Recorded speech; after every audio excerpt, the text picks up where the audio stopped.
Улукбек Кадиев Сузак районунун Жаңа Чайлынын тургуну. Ал быйыл 30 сотық аянтка шал эгип учурда аны жыйноо менен алек. Быйылкы жылы 30 сотук эле шал эктик, жер сатып алып эктик. Түшүмүн эми көрөбүз азыр. Канча болуп атканын.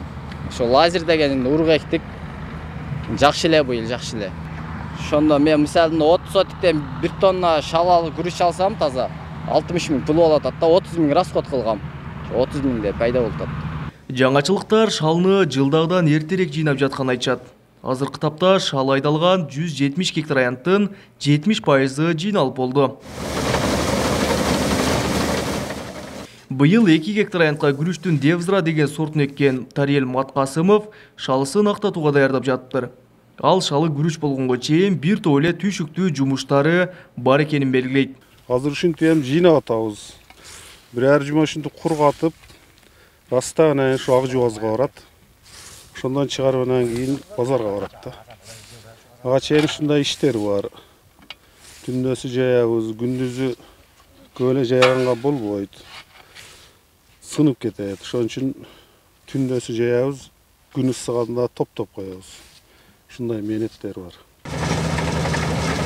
Аталган дан эгинин буга чейин дыйкандар колу менен оруп убара тартышчу. Соңку бир нече жылдан бери ишкерлер атайын шалы уруучу техникаларды сатып келип, дыйкандардын ишин жеңилдетти.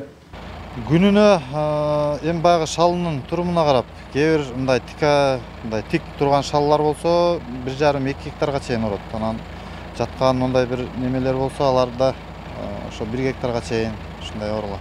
Мурун 1-2 жыл алдын комбайн тартыштыгында сал кымбатыраак, эми азыр сал ошо элдердин капчыгына ылайык ташып эле калды азыр. Быйыл шалынын түшүмү гектарына 45 центнер болгон болсо, баасы 60 сомдон 100 сомго чейин болууда. Бул көрсөткүчтөр өткөн жылкы менен дээрлик бирдей. Күрүчтүн эми сорттору бар. Девзра бар, девзраларды 100 сомго чейин азыр болуп атат. 95-тен 100 деп атат, 100дөн үстү ham болот, Кудай кааласа. Айлангалар бар, 55-60га чейин болуп атат. Ушул бизде көбүнчө ушул эки түрлүү күрүч бар. Кызыл күрүч менен ак күрүч. Шалы негизинен Жалал Абад облусунун Сузак, Базаркоргон жана Нокен районунда өстүрүлөт. Өндүрүлгөн түшүм жергиликтүү базарга сатууга чыгарылат. Кабылбек Өчкөнбай уулу, Тынчбек Доолдаев, Жалал Абад облусу.